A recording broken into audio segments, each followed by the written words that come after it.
Right, it feels like the summer transfer window only just shut a few weeks ago, but we are literally a couple of weeks away from the winter one reopening again. First question, John McGinley, straight away. Are Celtic going to be busy in January? I think they'll be thereabouts. I think the board have made it clear that Lennon's probably going to be in place unless there's another collapse in our form, and so you would think that they'll be in the market for 2 or 3 players, I would imagine.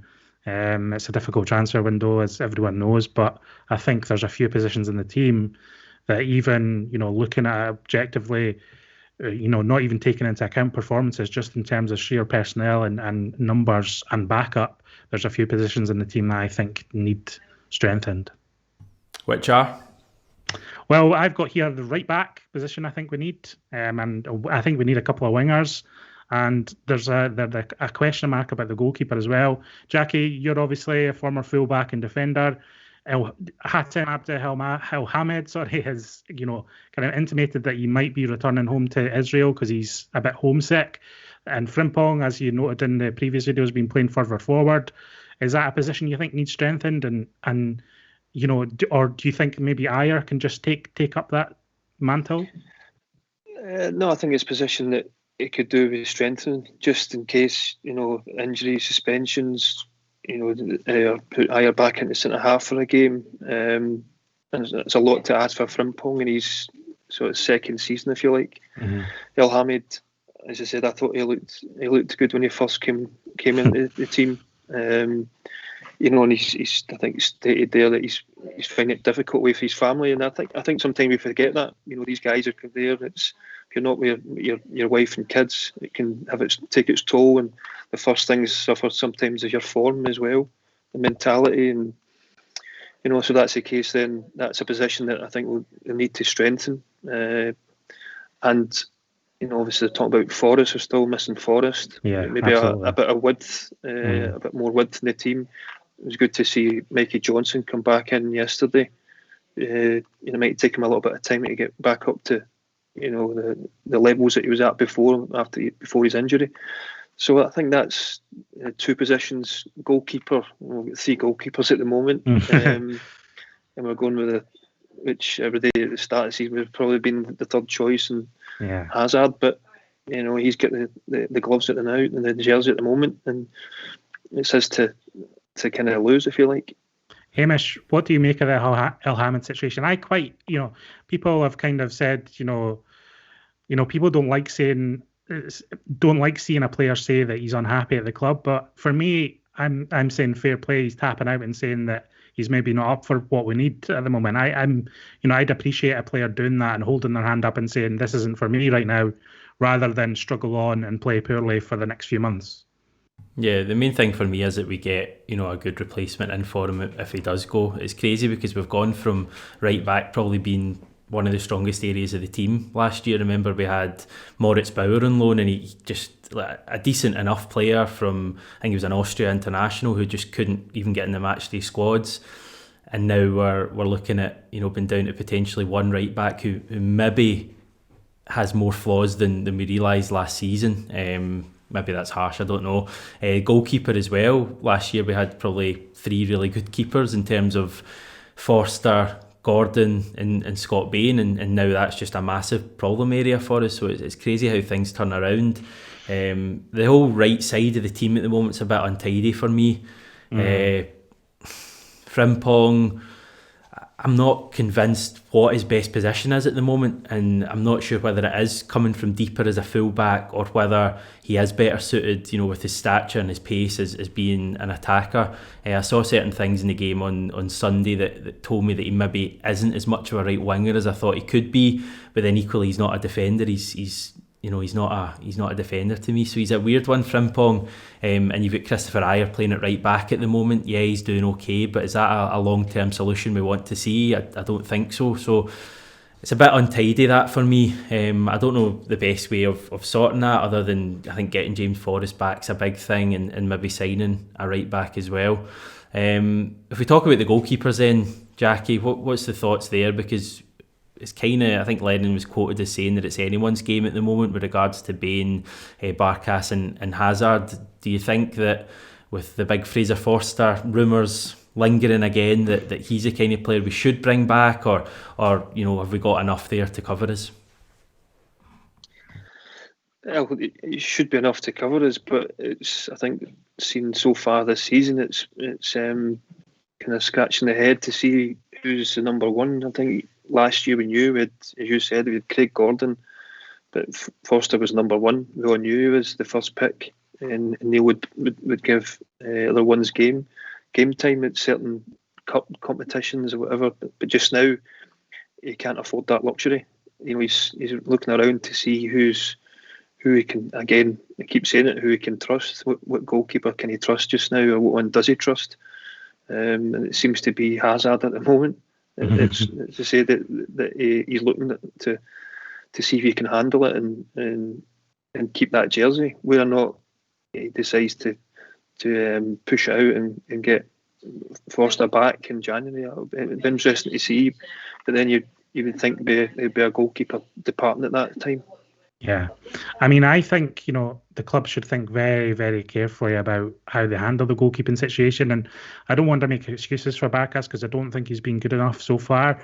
But, with Bacchus and with Duffy to an extent, I think it's more difficult being signing for a new club in the midst of all this pandemic, because if you're maybe coming from abroad for this first time, you might bring over some extended family or your pals and try and have a support group around you to help you settle into a new place. And obviously Bacchus nor Duffy have been able to do that this season, which I think is a bit of a factor.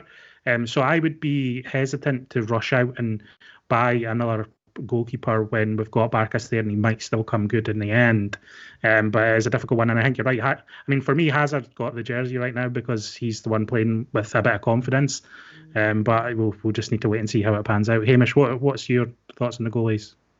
Everyone talks about Barkas, and you're totally right. What would it do to his confidence if you bring in another keeper in January? But equally, Connor Hazard, if this isn't his chance to break into the Celtic first team, then when is he ever going to get a chance to do it? And he's looked decent enough. He's not made any mistakes, and the very fact on Sunday that Kilmarnock were limited to the amount of chances he had, I think speaks volumes, because he's quite commanding, I think, in comparison to probably the other two goalkeepers. So what does it do to his confidence as well, Jackie, if we go and sign a keeper in January? When does Hazard ever get his chance at the club if we do that?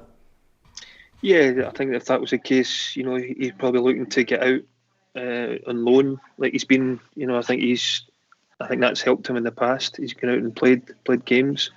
I seen Gordon Strachan yesterday saying that Dundee were trying to get him at the start of the season, and they weren't able to get him. Just going back there, he just reminds me of David Marshall when he had his chance. Back a long time ago with us, when he came into the game and never looked back, and Martin had confidence in him and he kept the jersey for a good while. So I don't see any reason why, if Hazard's holding the jersey and he's doing well, why he shouldn't stay in. Yeah, no, I totally agree with that. I just, what's the point in having a youth academy, and especially in goalkeeping position, and bringing someone in when your youth goalkeeper's getting his big chance? I struggle to see the point in that, what it would do to his confidence. But John, your point in Barkas is fair as well. What does it do to his confidence? We've paid £5 million for him. I don't think we'll sign a keeper in January. I can't see it happening. I would be surprised. And just on Hazard, he's probably worked the longest with Stevie Wood. So, maybe working with him for so long has just made him gradually a better goalkeeper over time, and that's why we're starting to see him now. I agree. I don't think we should be rushing into anything. And just in terms of the wingers now, the latest on James Forrester is he might not be back until the end of January. So you're thinking you're not going to see him in any meaningful action until February. So that's a real problem on the right-hand side. But on the left-hand side, I think arguably El Younisi needs a bit of competition. I know Mikey Johnston is back, but I'm in the market for one or two wingers, I think, this January for me. Do you think we need someone on the left as well as the right, Jackie? I don't think it would do any harm. I think, as I said, I still think, even if you look at the setup yesterday, you can play a 4-4-2, even overload one side, and play with two strikers, or you put Turnbull off the main striker in that 10 role and get balls in there and causing problems. I definitely think the width, and I've said that for quite a while now.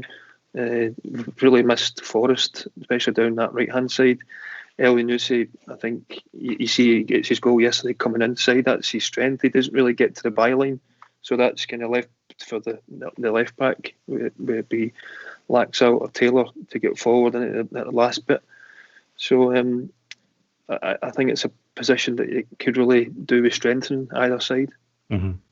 And I think Frimpong itself, I agree with you, Hamish. He's not quite the defensive qualities yet, which he'll learn. He'll get stronger defensively in his positioning. In the last bit going forward, his final ball isn't quite there yet, or his decision making in the last third. So he's not quite one or the other yet. But he's young and he's got great enthusiasm. I like his desire to get forward and take people on. He's not scared, and he's only going to get better. Hamish, just before you come in there, just on Frimpong's final ball, yeah, you're totally right. But it was interesting. I was reading comments from him a couple of weeks ago saying that he was actually staying behind at training and with coaches working on his final ball. So it's obviously something they're aware of. They would be anyway. But that's what's happening at Lennoxtown with regards to that. Hamish, what were your way to say there? I was just going to say that, using that old cliche, I think Mikey Johnson is like a new signing for me, and I cannot speak highly enough of that guy. I think he's brilliant, and see if he can stay fit, he'll be a massive player for us. And he, as a player, should be targeting, if he's looking at his plan for the next 12 months, it should be win 10 in a row with Celtic, get yourself to Euro 2020 with Scotland. Like, I genuinely believe those are both achievable for him. And yeah, I just thought the way he came on Sunday, he looked so sharp. And remember, we had the exact same last year when he came back from some injury, and he scored the goal at Ross County, and he scored the goal against Rennes in the Europa League, and he missed a really good chance at Hampden against Rangers, and he just looked like so sharp. And I just think he's such a different player to Elyounoussi. Like, they're so different the way those two play the game, and he's a brilliant player to have. My other thought, which may be controversial, guys, we're going to sign Martin Boyle, aren't we? Oh, no. He's going to be the right wing signing. Well, he signed a new contract at Hibs, and apparently Celtic's interest was predicated on the fact we'd maybe be able to sign him on a free transfer. I'm not a huge fan of Martin Boyle, but I don't know. That's just me. He's all right, but he's not Celtic calibre. But I was just thinking there, putting two and two together, if we need a right winger and knowing how, our scouts can look at things and our recruitment team. Jackie, just offhand, is there any other kind of players in Scotland that stick out for you that could be Celtic players? We spoke about Nisbet in the past, didn't we? I think for the positions we need, there's not, the kind of Marciano. For the goalie, no, for me, Hamish. I'm glad you're not a scout, Hamish. Yeah. It's said that it's a big ask jumping for some of these clubs into Celtic, and you see that some can handle it. They need to perform every game, not one good game in every 3 or 4, and that's what you're looking at. It's consistency, how consistent these guys are. Wingers predominantly are not consistent, in terms of winning games for you or getting to the byline and creating goals every week. And I think that they're can be the toughest positions to get somebody in, real consistent. John, have you got any names? They don't have to be for Scotland. If I was giving you the opportunity to write a list of signings, who's top of your list? Fraser Forster? Yeah, I mean, I like Fraser Forster, but I just don't see it happening, and I'll tell you why. It's because he kind of moved up the pecking order at Southampton when he went back there. He's, the season prior to us signing him, he didn't feature. I think he featured on the bench like 2 or 3 times and had 1 appearance. This season he's been on the bench for every single one of their matches, and Angus Gunn was the one sent out on loan to Stoke City. So unless Southampton are signing another goalkeeper, which probably isn't going to happen, I really can't see them letting Fraser Forster leave. He might want to, but if he really wanted to, he'd be here. You know what I mean? So I just don't see it happening. So I think it's all about a paper chat for me, that one. And any other ones, I'd prefer to give someone like Mikey Johnson a proper chance rather than sign in someone that we don't know is going to have the quality. For some reason, Johnson's still carrying around baggage from one of the games he played against Rangers when he was played out of position and didn't have the best of games. And some people have been holding that against him all that time, which is a shame for me. So, yeah, I'd like to see someone like that get a proper run instead of signing a cheapo project, if you will. Yeah, right winger for me. Any excuse to get Ryan Christie out of that team. Well, get him in the middle. He's all right. He's not a bad player. He's not a David Turnbull, John. He's no David Turnbull. People are going too far on Christie for me. Right, good stuff, John, Jackie, thanks very much. Thanks everyone for watching this video. Remember, we're aiming for 10,000 subs by the end of the year. If you've not yet subscribed, please do that. Click the like button, tell your pals about the channel as well. Comment if you've got any thoughts on this video, and we'll speak to you soon.